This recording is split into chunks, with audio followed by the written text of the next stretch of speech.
Thank you, Om Shanti, and welcome to you all this evening. It's a very interesting topic and true to the organization's overall spirit where we are meeting.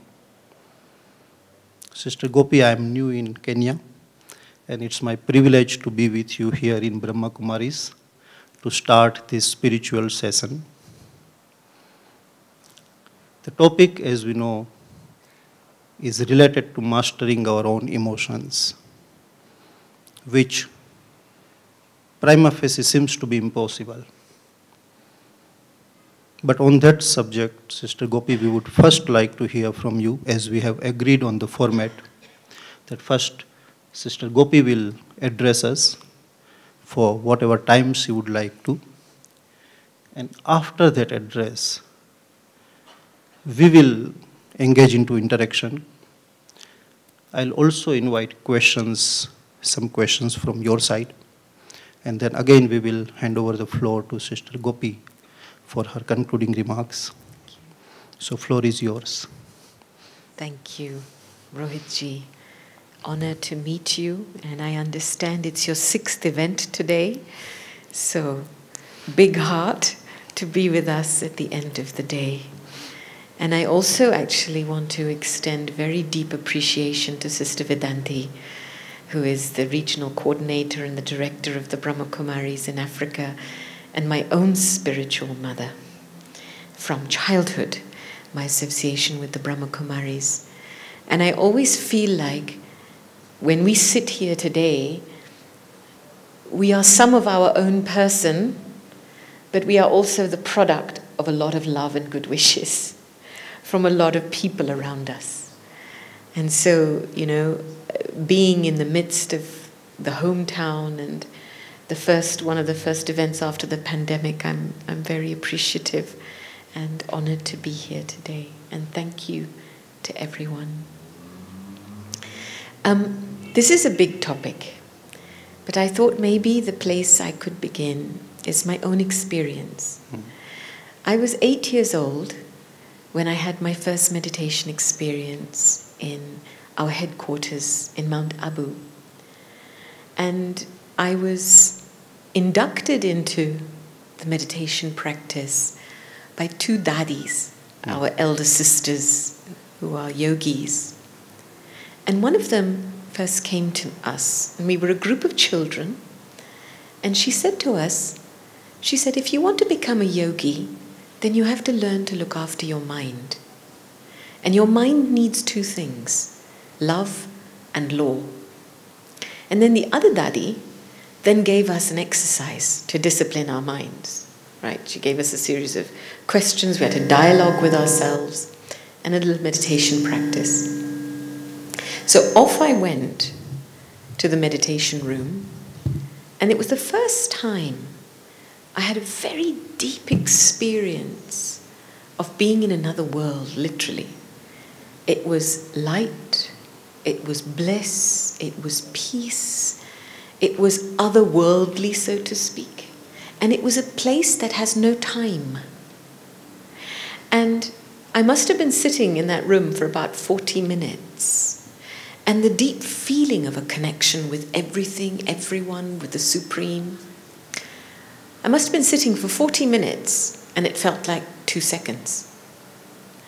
And that experience and that taste of what I understood later to be meditation started to give me a different sense of self and perspective in life. So then began my human upbringing, my human development, because my body was growing. Became a child and a teenager, and as the human experiences kick in, there's a myriad of different emotions that kick in. There's fear, insecurity as a teenager, as you find yourself, as you find your place, you find where you fit in. There's excitement as things are developing. I lost my grandfather to lung cancer very early on. So sadness. There's disgust when something's not happening right. There's, fear, anger. And as I was starting to walk through many situations in my life, it was very clear to me, and started to become clear to me, that the human experience is something I have to walk through. It's part of the entropic process. I know we call it in physics entropy, but in the Vedic culture, we say energy has one of three forms, sato, rajo, tamo. Right? It's either inert, it's either in motion, or it's enlightened. So I started to realize, and plus, because I was studying every day and having meditation, it was like having to be in the emotion, learn my lesson, but realize this is not me. This is a feeling like I'm going through. And I realized that, the human soul and the human spirit is extremely resilient. In all the different areas and cultures I've traveled, and I've seen, the difficult histories of oppression, suppression, dictatorship, control. And yet, the human spirit has survived through such difficulty because where it's been oppressed, it's found a voice through art. Where the voice has been suppressed, it's found a voice through song and dance and culture. So there's always been a medium of the expression of the beauty of the soul, even against the backdrop of so much pain. And I know in my own journey through many challenging situations, either having to face the death, loss of loved ones, or having to face discrimination by moving to a new country and not quite understanding why they don't accept you and why you're being excluded and why you're being rejected. And yet in all of that, what I've observed in myself as a meditator, I would say, because I've had the advantage of starting early, is that when you have a practice of meditation, which is literally a practice of creating space for yourself, being with yourself, just detaching from the human experience every so often. Even an actor has to take off his clothes at the end of the day. He doesn't take his role to bed. He remembers who he is when he gets it back home. And it's the same thing. It's like when I understand deeply that I am more than just the human, I am a soul, I am a spiritual being. And when I come home to myself in that experience of peace, of love, of bliss, of joy, then I can be more objective about what's happening around me. And my intelligence starts to work for me. I remember being in the UK and being exposed to downright, now we would call it racism. In those days, I didn't have enough understanding of it. I was young. And I just thought, one day, if I don't understand what they're doing and why they're doing, then they don't understand what they're doing and why they're doing. And I remember our local meditation center was near my home. And every morning, I decided to take up half an hour. And in that half an hour, I thought, I'm just going to send good wishes. Because that's what I felt was needed. Just a lot of love was needed. And every day, half an hour, I would just say, just really send out lots of good wishes and light and hope they had a good day, and the people who were giving me a difficult time, and I don't know what difficulties they faced in their own lives. So I was just sending, and within a month and a half, the 3 people that gave me the hardest time turned around and became 3 of my best friends. And it was one of my first experiences about how the goodness in the human spirit can conquer anything. if you give it the space to emerge and have faith in it. And there's a very deep intelligence inside that works for us during times of pain and sadness and fear and all the human experiences we have in life. And if we listen to that intelligence, it can guide us out of anything. And I feel, mastering emotions has a lot to do with using your intelligence, your spiritual intelligence. And that is beyond the human dynamic of right and wrong. It's beyond polarity, because the human experience is very polarized. You have happiness, sadness, right, wrong, victory, defeat, praise, insult. And we go from one end to another, one end to another. And you can spend your whole life doing that, and nothing ever changes. You keep recycling the same thing, same situations. But the spiritual experience isn't polarized. It just is. And it knows how to face something with understanding. Because if you can't understand yourself and understand another, then you will keep reacting. You will keep acting out.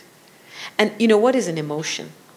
An emotion, being in an emotional state, is actually what I call in Vedic terms being in a rajasic state. It's about motion, energy in motion. And it is very much, emotions are a physiological experience. So excitement is an emotion. Deep happiness and joy is a feeling. Makes you content. But even the Chinese tell us excitement is not good for your heart. Because anything that moves your energies too much and makes you excited and makes you kind of disassociate from the reality of what's happening. So sustaining an emotional state isn't healthy long term.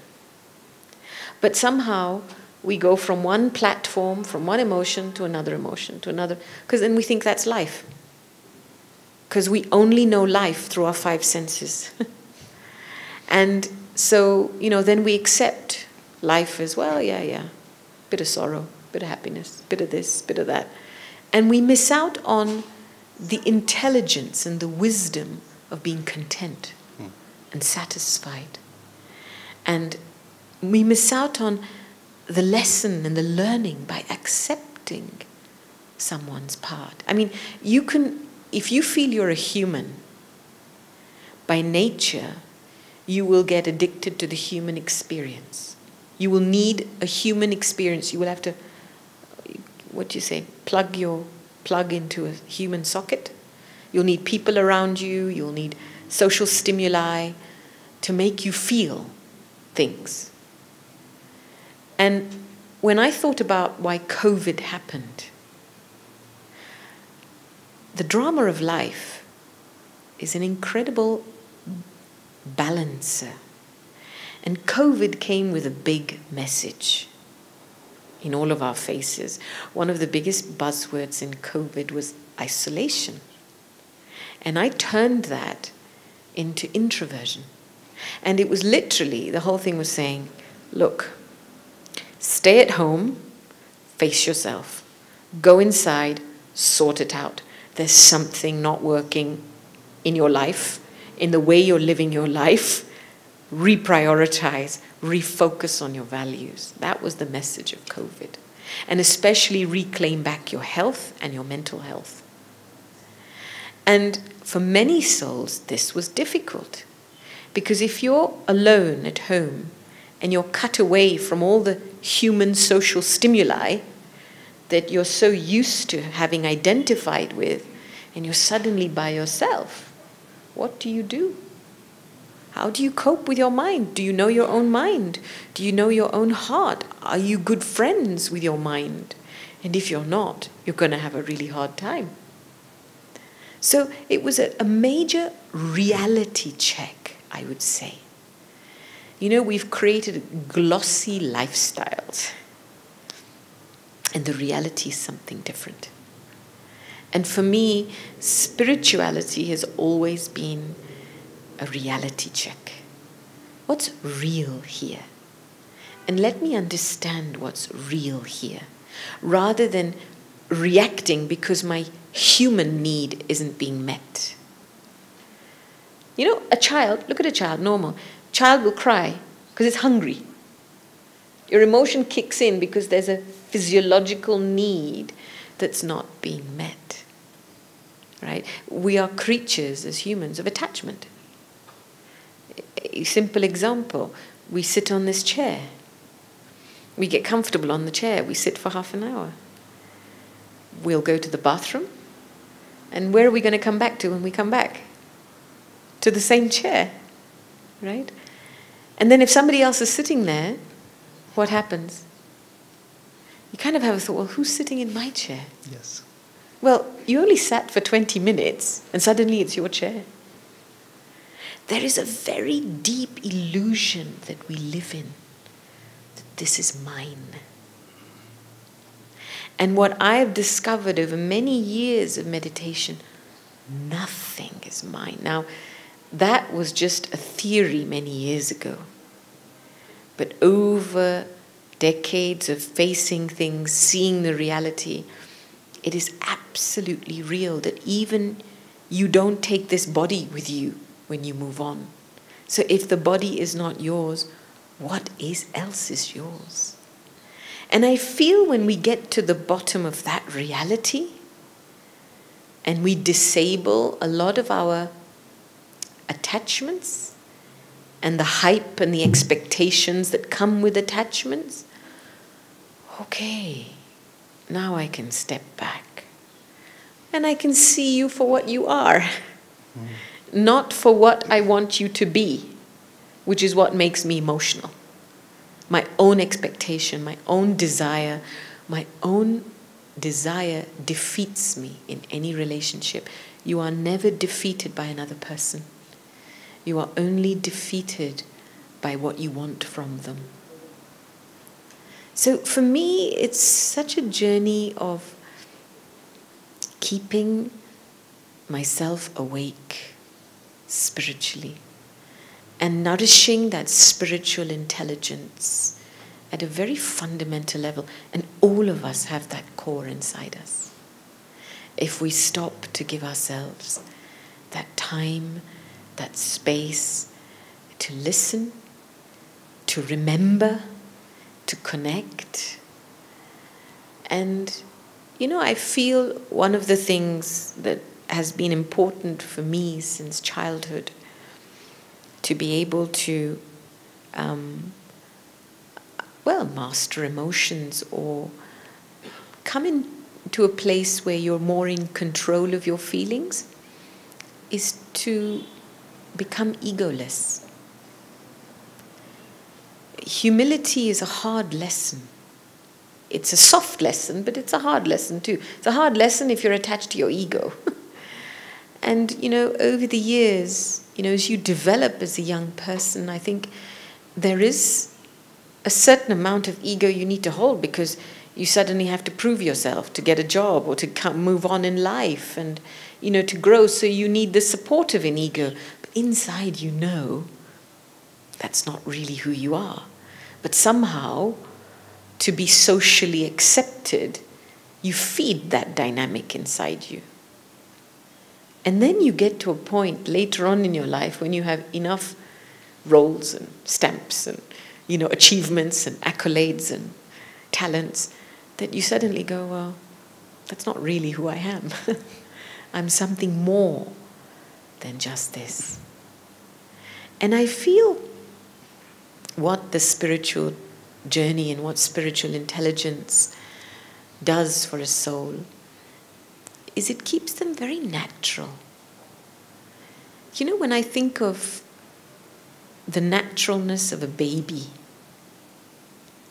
when we were born, the little baby born into this little body, this soul born into this body, was didn't come with the thought, I'm so tiny, who's going to look after me? This soul was born in full faith of itself. The moment it could move, it would crawl from end to end. It didn't care where it was. It would go to anybody. And the baby has fearless courage to look at you in your eyes and take love from you and give you love. And there's this naturalness of our spiritual being we have all experienced when we were babies. That we could easily be with each other, easily give and receive love. No, the baby isn't even aware of its gender, you know? And it's only later when it grows up that then everybody around it says you're black, you're white, you're green, you're grey, you come from this. You start getting all these tags and labels. Oh, you're a boy, you're a girl. And it's interesting, the moment you start to become conscious of these limited markers, you start to become insecure. So this little confident little baby that could go to anyone, that would just naturally express its purity and happiness, started to go, oh, well, who am I now? Oh, I'm a girl, I can't play with the boys. Oh, no, I'm supposed to do this. And suddenly you get this insecure teenager. And it's amazing how the bigger we grow in size, the more insecure we become. But we get very clever at hiding our insecurities behind our alter egos. Because the more insecure we are, the more we are driven to achieve, to prove ourselves. No, we were so much immersed into the talk. Believe me, I mean, we didn't want you to stop, but it's just, and the mic system somehow gave you an opportunity to give us as an opportunity to ask you some questions and also reflect on what you have already said. Let me start with the last point you were making, Sister Gopi. Identifying yourself with what is not permanent. Me identifying with my clothes. 5 days every day wearing a suit, and then feeling that I'm a person with suit. You wearing certain kind of clothes and identifying yourself with that particular nature of clothes. Or your color of skin, or your profession. You identifying yourself as a spiritual guide, me as a diplomat, someone else as a student or as a painter. But what you said is right in overall spiritual perspective, that I am not a painter, I am not a teacher, I am something more. So how do we disassociate ourselves from this created identity, which we know inside that it's not permanent? It's something that we have created over the period of time, and at certain period of time it is going to be again disassociated from ourselves. Let's say a teacher who joins a job, he likes to be called sir or madam in his school and sometimes also in families and friends. But that's for how long? Maybe 30, 35 years. What happens when the person is no more a teacher? Similarly, a leader, political leader, or a business leader, identifying themselves so much with the created identity, position, and responsibility, and then at the end, I'm sure you are understanding what I'm going to say, at the end when they retire, then suddenly feeling a vacuum in their life. Very difficult for them to disassociate with that created identity, and then sometimes going into depression. So how do we remain careful, all of us, that what we are doing is just part of our existence? It's neither the only purpose and is nor the only identity we should carry with us. So that carefulness and continuous awareness, what you said, spiritual awareness and spiritual intelligence, how do we create and keep that in our mind constantly, because the fear is, when you live in this world, you encounter a number of emotions. There are many factors which solidify this identity in your mind, and you are bound to sometimes forget that you are not what you believe yourself to be. So how to remain constantly aware of that fact? That's a really good question. Thank you. As you were speaking, I was remembering the mother, because that's a role that when the child can think and talk and walk and make decisions for themselves, at some point they don't want a mother anymore. They don't want somebody else. And then the mother feels redundant. Well, what do I do now? What do I do with my life now?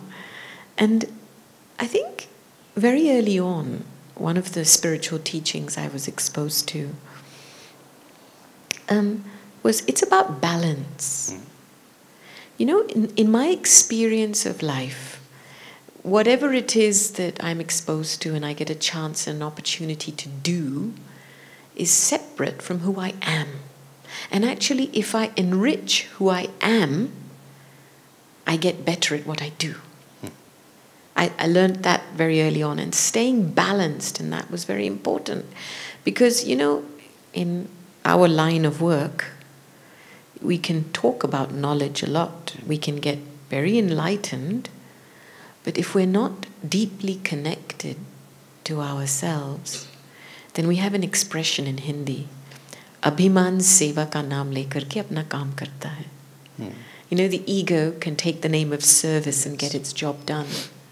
So I had to calculate for myself how much time and attention did I need to give myself to stay true to myself, especially to keep my feelings clean. That was a priority. So when I say balance between being and doing, you know, when you get absorbed in doing something, it gives you the excitement, it gives you a pull, it gives you a buzz, it gives you... And I thought, that's an emotion, and it's good, it has its time and place, but I have to detach from it and come to a place of zero and peace inside. So I balance out my sense of self. Otherwise, that emotion pulls me more into the role. And before I know it, without that buzz, I can't survive. I need the drug to survive, you know? And then I get burnt out because I'm not serving anymore. I'm taking from what I'm doing. So the balance means you need to develop some discipline in your life to give yourself that time. You know, in our Bharat culture, we talk about the early morning hours of nectar, Amrit, Mahotsav. It's, you know, Brahma Muhurat. It's very important that time of the morning to connect with yourself, to connect with the Supreme. And even science is now verifying that what you do when you wake up in the first 15 minutes of your day, whatever thoughts you create and feelings you create, they create your mood for the whole day. So science is telling us now that wake up early and create the best thoughts and feelings. Create the space for yourself to be with yourself, because once your mood is set, you work on autopilot for the rest of the day, right? And when your mood is like your armor, it's like a vibrational armor around you. Now, we all know the power of a good mood. When you're in a good mood, even if it's raining, it's okay. You know, you can move. Chale, we keep a positive outlook. But when you're in a bad mood, it's like even if the sun is shining and you'll find fault with everything. And so I think for ourselves, we need to understand what a balanced life is. And somewhere we've lost that ability. And we don't actually have an education in our society. True. I was in Brazil recently, and I was talking to a lady who actually works for she's a lawyer working for the Ministry of Labor Law in Brazil, in Sao Paulo.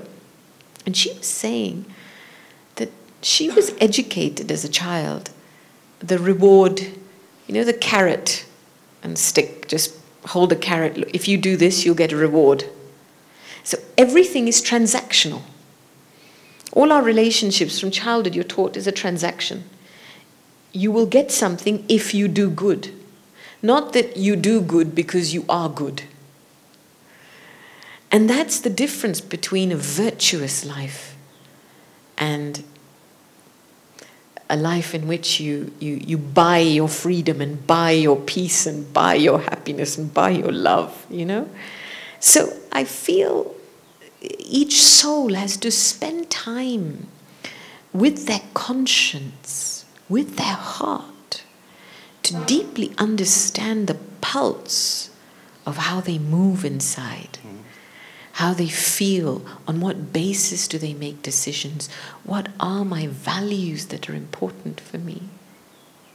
Many years ago, because I work a lot with young adults in the movement for the last 27 years, and we had the good fortune in Delhi to have a meeting with Sonia Gandhi in her residence. There was a group of, I think we had 22 young leaders from all over the world, and we were invited to her birthday, and we had a chance to meet her. And one of them asked her a question: on what basis do you make decisions? Because she was a very reluctant leader as an individual on the Indian political scene. And she just went quiet, and she said, I've made friends with my conscience. Interesting. And I make my decisions on the basis of my conscience.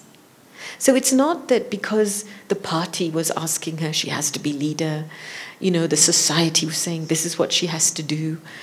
She wasn't making decisions on the basis of the expectations of people around her. But she was connecting with something deep inside her. And I feel that our conscience is the doorway to our wisdom.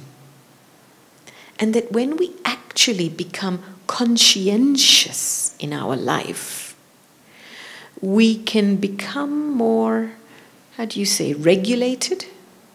We don't get drawn into the push and pull. Just because the crowd is going this way, we run in that direction.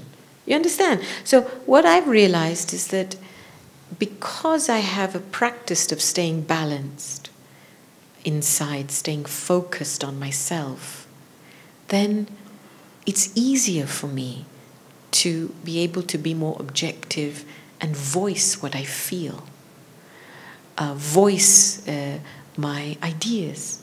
And if they're accepted, great. If they're not, I wait. I don't have to push it. It's maybe not the right time.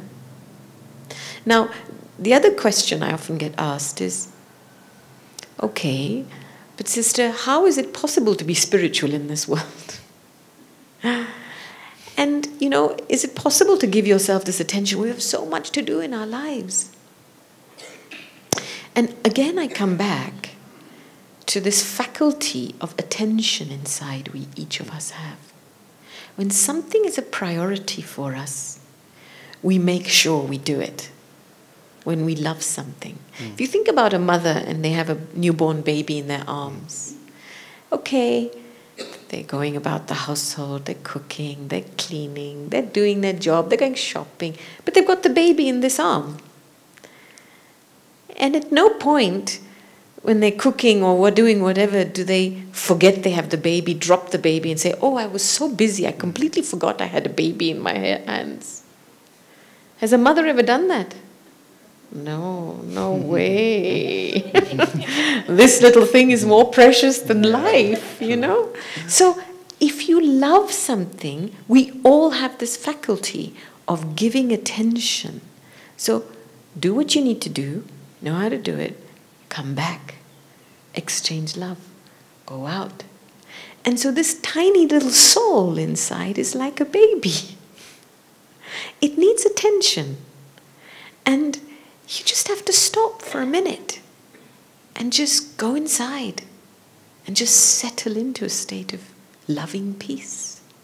Settle into a state of good feeling for 1 minute and then come out and bring that beautiful energy out into what you do. And, you know, in Japan, they have this, they call it Kaizen. Yes. It's continuous improvement, and it's based on the 1 minute principle, you know, that you fix, if you want to master anything, you fix 1 minute, maybe a few times a day, but you fix the time and just 1 minute, and you just practice it for 1 minute. And slowly, as you practice just being with yourself for a moment, every day, every so often, you start regulating everything, your whole system. You're not driven anymore, you're not pulled anymore.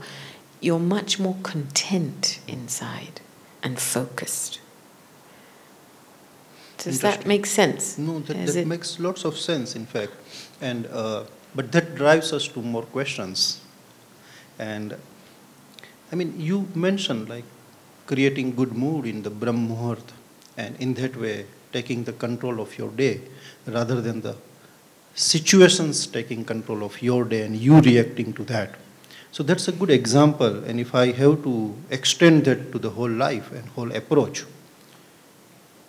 I'll again elaborate on that. That if let's say, someone does not have that meditation or introspection time in the morning, and they just launch themselves in the daily activity, and something happens, let's say traffic or something else, and they are delayed, so that emotions drive their whole day, and they are out of the control of their day. That's what you were saying. But when we say that these emotions or these inputs, let me put in this word, inputs coming out, stimuli coming from the world around us, and we constantly reacting to them with trained responses, and we have certain trained responses. Whenever some input comes to our one of the 5 sense organs, either we like them or we dislike them. If we like them, we'll try to get more of them. If we dislike them, we try to be away from them. And that's what keeps us running throughout our life. I don't want this, I want this. And whatever we want, we are struggling to get that more. And when we try to get that more, if we again don't get it, again we don't like that experience of not having that. So again we dislike that situation. So this constant liking, not liking, having, not having, and then reactions to them, I mean, this is something which perhaps is one of the best example I would like to get your answers on or your comments on, that how does one reduce the attachment to this liking and disliking? It's impossible to stop the inputs by living in this world. You said that we all live in this world. We don't have the luxury of renouncing this sansar. So being in this sansar, is it possible, one, to isolate yourself even in your own space where there are no stimulus, no stimuli, inputs, so that you don't react? Or there is what you said, balance. There is better way of explaining that, where we receive the inputs, but we don't react in the way we are reacting today, so that we are better trained. You have guided us that we need to balance. I would like to have some more ideas on how do we implement that process. Okay. What I understand these so-called tendencies, reactive tendencies, and I know in the world, when they've studied human behavior, they've identified 4 common types of reactive behavior. When we're in situations and we're experiencing emotions we don't like. One is withdrawing completely, the tortoise, just checking out, mentally, emotionally disconnecting, running away from it. If you can't cope with it, close the door, run. Yeah, escape. Tendency. The second reactive is the shark, attack. It's like attack is the best form of defense. If you don't like something, attack it, remove it, get it out of the way. Offense, yeah. The third is the teddy bear response. It's the people-pleasing response. It's like, let's try and make everybody happy, but I'm completely out of touch with my own feelings. And I'm so engrossed in making everybody happy so that harmony can be had that I forget how I feel, and eventually I explode, carry the weight of the world. And then the fourth one is the intellectual response, where you need to rationalize, make a story about why something is the way it is. And all of these reactive tendencies are coping mechanisms. We're trying to cope because we don't like the way we're feeling right now. And I would just call these attachments habits. They're habits because we haven't had an education in responding differently. So we've just developed bad habits. It's really simple. And you know, in psychology, how do you change a bad habit? You replace it with a good one. Somebody comes to me and says to me, "Sister, how do I stop getting angry?" I said, well, if you keep that as an aim, that's going to be a very difficult thing to do, because in neuroscience, your whole brain is processing that aim as get angry. It's the word anger is still in your aim. So you're going to keep recycling your anger. But why don't you convert that aim to how can I develop more peaceful and a more stable sense of being? Then life will start to support you with that. Your brain accepts that as a prediction. And when it starts to accept a peaceful and a stable mind as a prediction, eventually the neurons that fire because of habits, habitual responses, they start to disable in your body. So the first step is a shift of aim in your life. From a negative-based aim to a positive one. The second is literally creating good habits. Because good habits support us to stay above things. Now, all of us have to face our lot.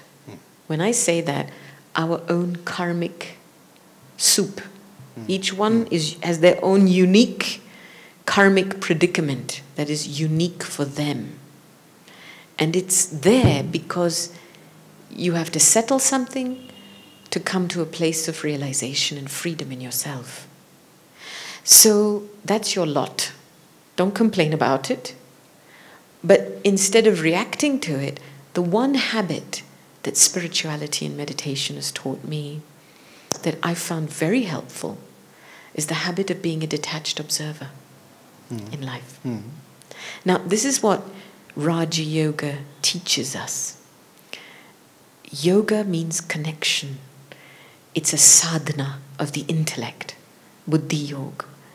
It's training your mind and intellect to concentrate on higher principles, to live from a higher position. So when you practice Raja Yoga, you're literally repositioning yourself again. So instead of being in Hindi we say khilari, a player in life, you learn how to take a balcony view. You learn how to switch from being a player one moment to being on the balcony the next, watching the play. So you can be separate from the dynamic to see what's going on and to see yourself in it, right? So the practice of the detached observer is something cultivated only through yoga and meditation. I mean, there are so many different types of sadhana that meditation and yoga teaches us. And when we have these habits, learning how to be a detached observer, then very quickly you can reposition yourself. And that habit helps you manage things. It's good habits that keep us away from bad habits. Otherwise, if we don't create any good habits, our bad habits consume us. You know, so I would say meditation isn't a luxury anymore. It is an absolute necessity. It's oxygen for the soul, where we need to understand very deeply how we need to be in our lives. And the moment that's programmed into your buddhi, You know, your intellect is like a kaleidoscope. You know, one of those things you kind of focus in and it's got a beautiful design on the end of it. But before it's just all blurry. So most of us go through life with a very blurry vision of ourselves. So that's why we feel invaded by things outside us. But when we spend time with ourselves and we really feel and see ourselves, our beauty, we see ourselves through God's eyes. That very subtle perception means that we don't take on other people's perception of us. I tell you, 80% of the game is there. Very interesting. No, I think this is very, very useful. Useful in the way that how we reposition ourselves in the situations where we are. And that's why our reaction would differ from what we have been doing to what we would like to do henceforth, by way of remaining a bit detached. Slowly maybe, may not be easily implementable, because we still identify ourselves with something. We have certain ego inside us. When someone says us something, we have tendency to react in certain way. But by what you are saying, I mean implementing that, perhaps we can take a pause and think whether we need to react in that way. And perhaps that one moment will guide us that no, you don't need to, because you are unnecessarily identifying yourself with your ego or with your position, which is actually not a permanent thing. Absolutely. Right? So I think if implemented rightly, perhaps this would be very interesting way of looking at all the stimuli in our life and changing our reaction in day-to-day life. Difficult task, but maybe good lesson for us. You mentioned, Sister Gopi, about meditation not being a luxury in today's world, but a necessity. I'd like to relate it to the modern age where we are living. You see, we have progressed a lot. We are no more afraid of anything in the world. Even countries have prepared themselves for aliens attack. So there is no external threat which we are afraid of. So if I have any problem, I would find solution in technology. Even the COVID, which was unprecedented, in less than 1 year or so, we had found some vaccine for that. We had solution. But this modern age has not taught us how to control our inner problems. So if there is, let's say, severe cold, I would have central heating in my house and I can sleep peacefully. If it is extremely hot, I can have AC in my house. I can still sleep peacefully. But if a thought goes in my mind when I am on the bed, perhaps that thought will not allow me to sleep peacefully. Exactly. How to control that? And we, in ancient time, perhaps we were more into that education. Now in the modern age, we have gone into developing everything which is related to our external aspect, but we somewhere forget what pertains to the inner aspect. And that education is required. And what you were mentioning is somewhere correct on that line. So we would like to seek your guidance on this particular aspect, as how to educate ourselves to, again coming back to that, our mastering our own emotions and controlling our own inner aspects. I feel we give a lot of importance to our thoughts. And actually, I would like to maybe introduce the idea that thought is nothing. It is everything, but it's nothing as well. Interesting. Because what is the seed of thought? If you even follow the thread of thought back to its essence, there is an energy. the frequency of energy. You know, the Atma, the soul, is a spiritual being, a Shakti, a Chaitanya Shakti, a living energy. And it's a bit like, see this light? You see the light, but you don't see the current of energy behind it. But when that current of energy hits the filament, you get light, and you see the light. So thought is the light, but the current is the energy of the soul behind it. So if you want to start to control, or I would say develop more controlling power, because sometimes we say, I want to control over this country. You can't control anything external, but you can develop more controlling power inside.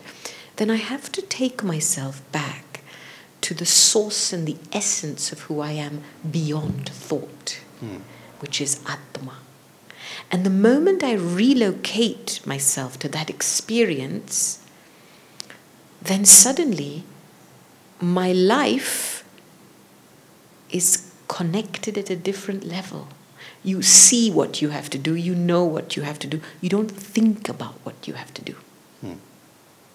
It's the alter ego that brings thoughts because it needs to create and achieve and go out and do something. But when you step beyond thought into the essence of who I am as a soul, suddenly, we say in Hindi, man aman banta hai. Very peaceful. And you can't ever stop your thoughts because it's natural. But what you start doing, because you're connecting with the energy source, you can then, from that frequency, a different kind of creative thought emerges.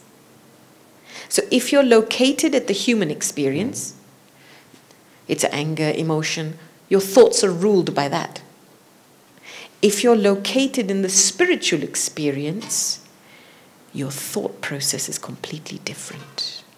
You understand? I'm getting it. So we don't have to worry about our thoughts too much, but the kind of thoughts that are going through your mind are like data. It's just data. It's telling you that you're located in the wrong place. Your sense of self is dislocated. So go back to yourself. And that's why I feel like over many years in meditation, I've observed the mental thought processes. And I've observed 4 categories of thoughts. One, a negative. We're all very experienced in negative thoughts. You know, whether they're thoughts that come from essentially just manipulating our human experience. Greed, anger, jealousy, vengeance. You know, manipulation of trying to get what we want, selfishness. And these thoughts, they're like robbers. They don't come in 1 or 2s, they come in tsunamis. So if you let even one of those thoughts in, they will destroy your happiness and your contentment. And you know, all of us, if you've noticed in your own mind, there is always a moment where your conscience speaks and there's a space where you know you're overreacting a bit, yeah. But we don't listen to that space. We jump into the spin. And then we are subject to Murphy's Law, which is what has gone wrong, must go wrong, will go wrong, has to go wrong. If the domino of your thoughts has fallen this way, sorry, you have to go around that way and you're going to have to experience the pain and suffering because you let yourself let that thought in.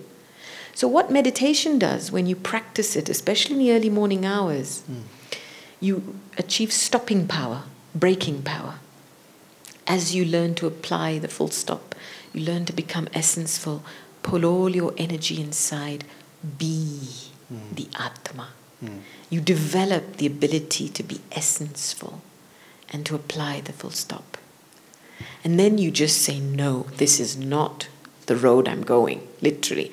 Negative thought, you do not analyze, and you do not have a conversation with these thoughts because there is no reason for them. You know, you can't reason with them. The second category is waste. Unnecessary thoughts. You're sitting, you're letting your imagination wander. Doubt is a waste of thought. Worry It's like your imagination's playing with perceived things that haven't even happened yet. We sit in a train or a bus and we're looking at each other's clothes and what handbag they're wearing and what hairstyle they're, prejudice and judgments, waste of time. And we waste so many of our precious resources, our time, our thoughts, our energy. And that wastage creates a subtle burden inside. And eventually, the body has to, जैसे क्या कहते हैं, भोगना पड़ता है ना. It comes out through illness or it comes out through dizziness or I'm not feeling well today. It's a burden of waste. And then the third category are ordinary thoughts. And these are thoughts linked to your responsibilities, whatever role you play in your life. These are necessary thoughts, because you have a responsibility to fulfill. But even with those, whatever you need to do today, just generate the amount of thoughts you need to finish that today. No more. No more. If you've been with somebody and they say, I have to do this, I have to do this, I have to do this, I have to do this, you get tired listening to them. And then by the time they finish the list of what I have to do, they're too tired to even do it. So it's like the analysis creates paralysis. So know what you have to do, write it down, and focus on it. And then the fourth category are our positive thoughts, our well wishes. When we just sit and give good wishes, when did you last do that? When you sat and literally just thought of someone's speciality, sent them light, love, good wishes. These thoughts are slow, but they create a very deep sense of peace and contentment inside. So now, if you look at these four categories and you ask yourself, just in one day, in which category was most of my thoughts today, then you'll realize we know the answer. Yeah, exactly. So I feel that thoughts are a data, but they're not everything, because the creator of thoughts is more powerful, the soul. Interesting. So I would term it as like thought management process. Yeah, because you understand the origin of the thought. That's what you said, Sister Gopi, is the energy. And we have to take a step back. Don't attach yourself with the thoughts. Manage them. And then go one step back and relate yourself to the energy. And maybe, perhaps, this will guide us in managing our thoughts and taking more positive thoughts than the negative ones. And of course, most of us have heard the term law of attraction. It's something like what you have been saying. Sister Gopi, at this stage, I would also like to have one or two questions from the audience, if you would. Yes, please. So, anyone from the audience? Yes, please. One question. Is it question time? Yes. All right. Wonderful talk. Thank you very much. Forgiveness. All of us go through life with a lot of hurts around us. A lot of people hurt us, yeah? And we use the tool of forgiveness to look like a better person or whatever, yeah? I would like you to please give some insight into how much forgiveness should one extend when the time is needed. Okay. So the question was about forgiveness, and I'm just repeating it for those online. And we go through a lot of hurts in our life, and how much should we forgive? Good question, thank you. I feel it's an important one, because I feel this ability to forgive helps us to eventually master our emotions, actually. Exactly.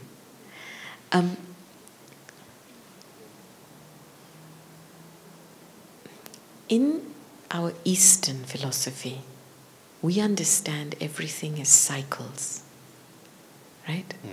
Everything is a cycle. Time is a cycle. The human processes are cycles. In the West, everything's linear, right? So when I talk about, in this word forgiving, the word giving, giving is receiving. Receiving is giving. There is no separation. It's one and the same thing.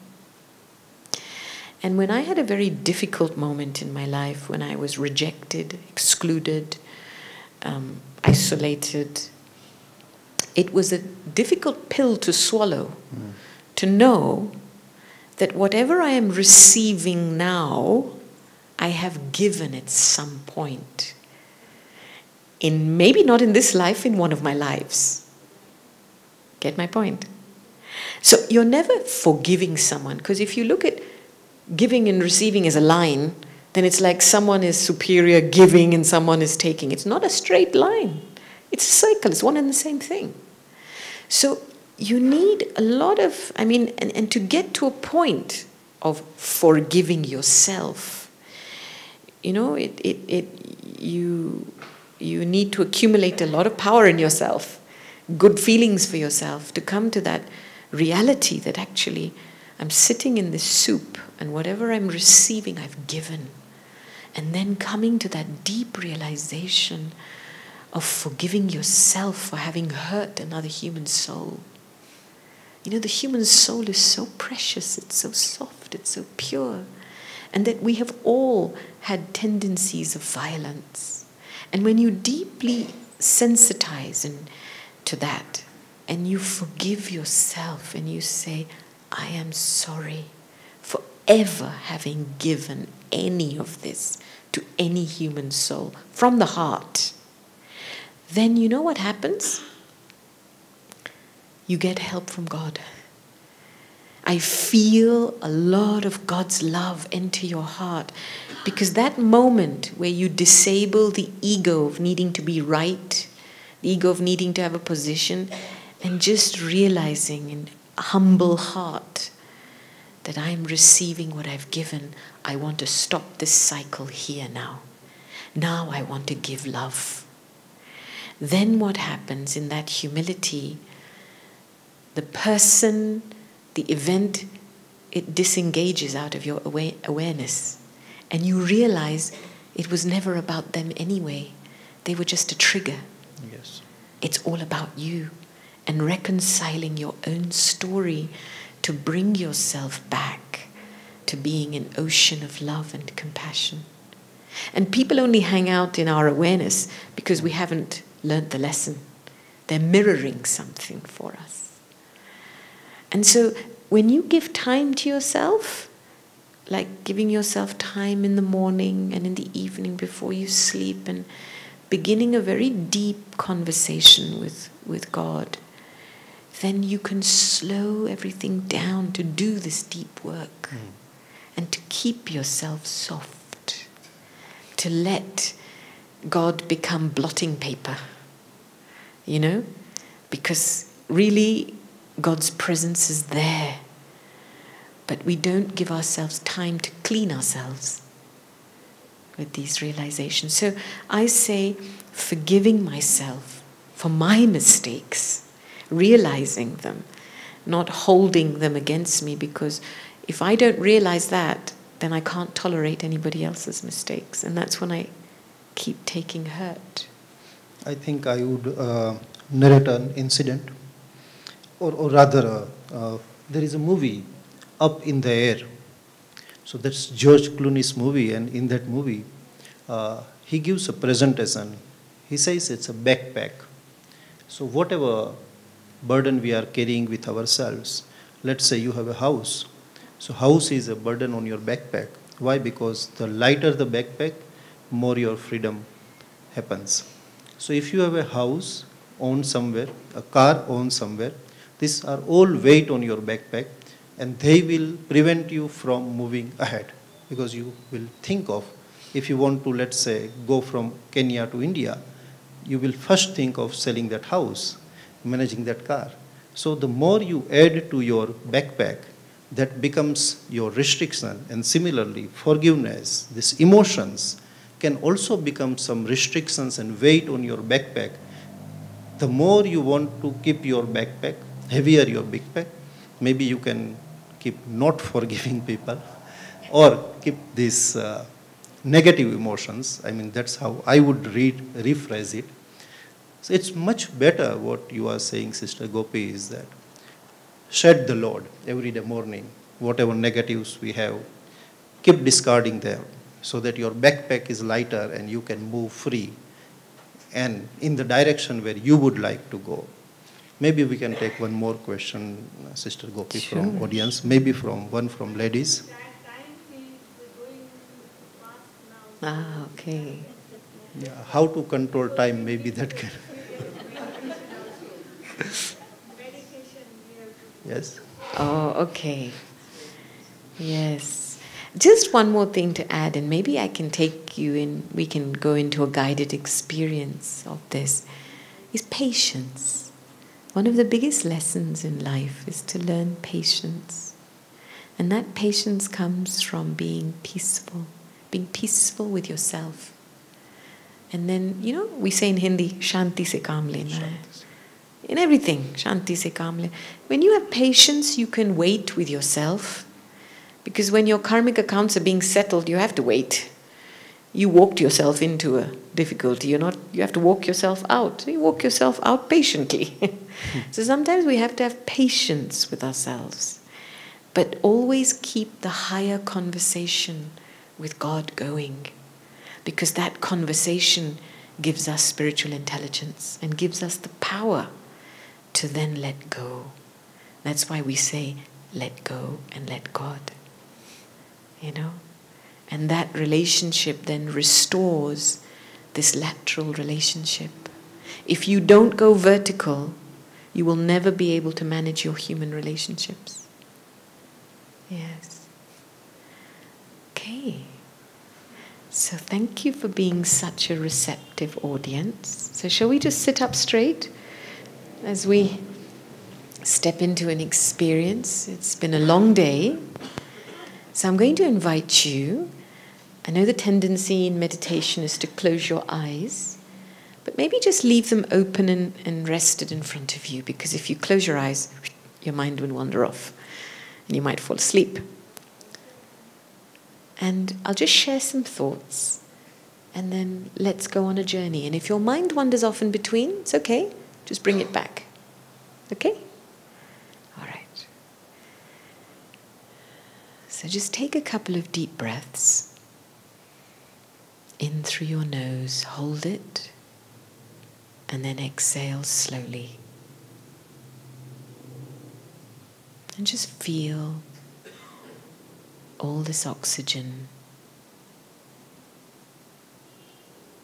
entering your body, filling the cells in your body. And as you breathe in a sense of peace. And as you breathe out,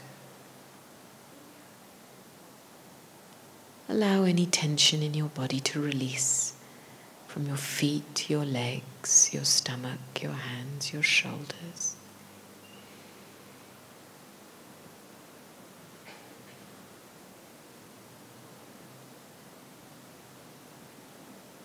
And just let your breathing settle into a gentle rhythm.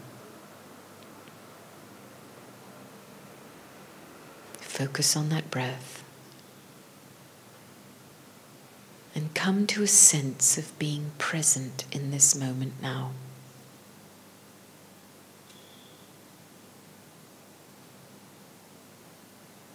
And appreciating this moment now.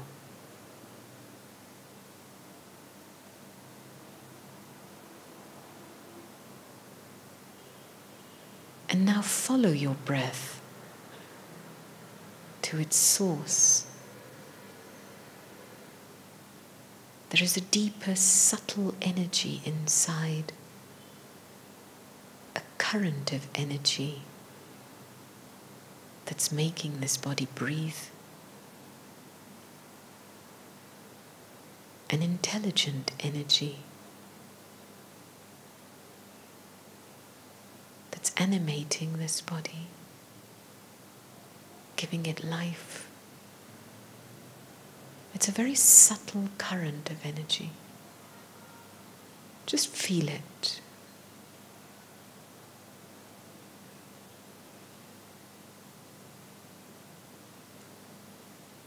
And now visualize all this energy rising up through your legs, up through your chest, up through your arms, and concentrating behind the eyes into a star of light.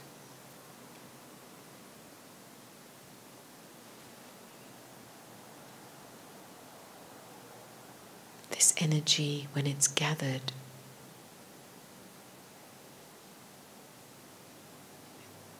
is a living being. It's who I am, the soul.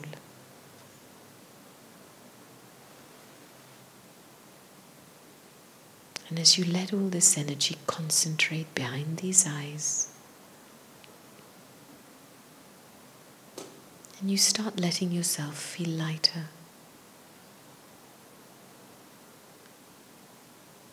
The body feels like a costume. And I, the soul, am the living energy that gives life to this body.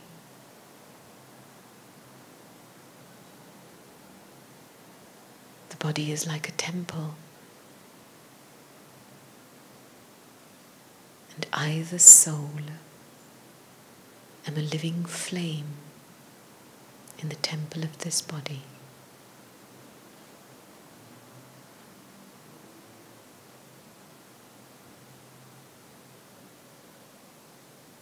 Allow yourself to become concentrated in light.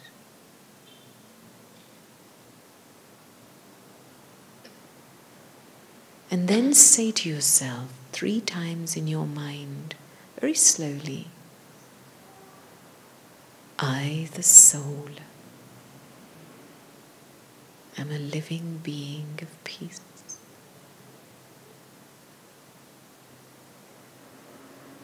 I, the soul, am a living being of peace.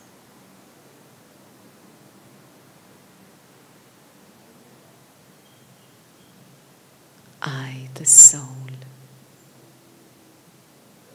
am a living being of peace.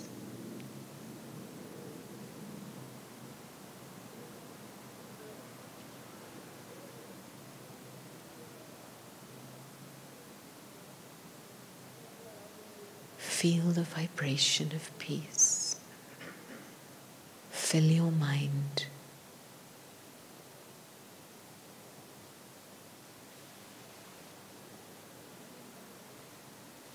And as this sense of peace deepens, we can step beyond these 5 senses.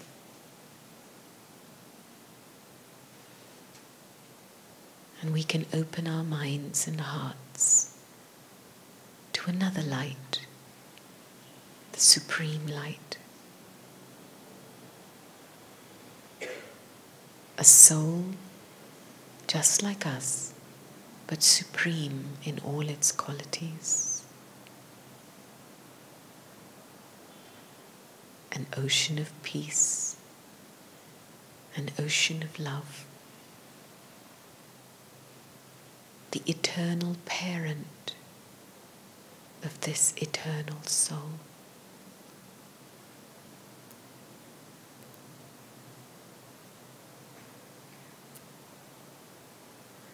And as I step out of this limited human experience into eternity, the eternal bond that I, the tiny soul, have with the Supreme.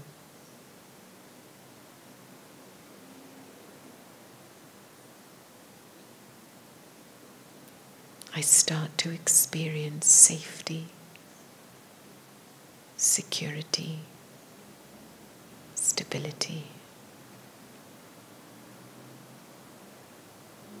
and fear finishes. Whatever I am, however I am, I belong.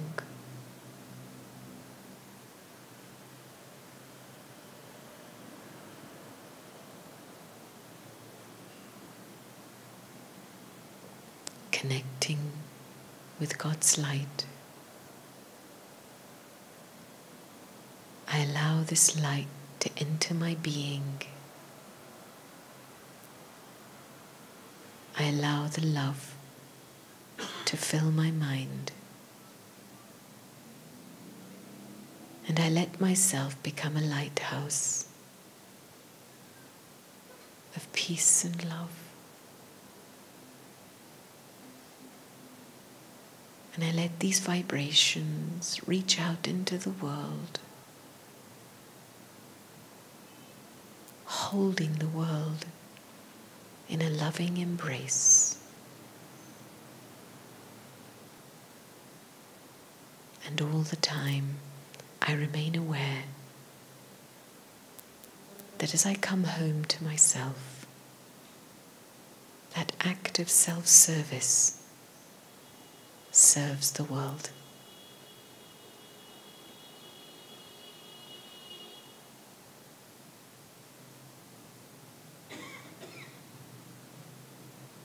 And now, allow yourself to feel your body once again and slowly open your eyes, raise your eyelids and look out in front of you. And just be aware of yourself inside.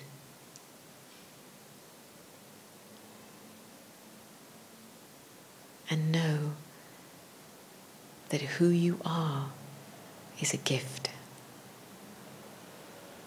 to the world. Om Shanti.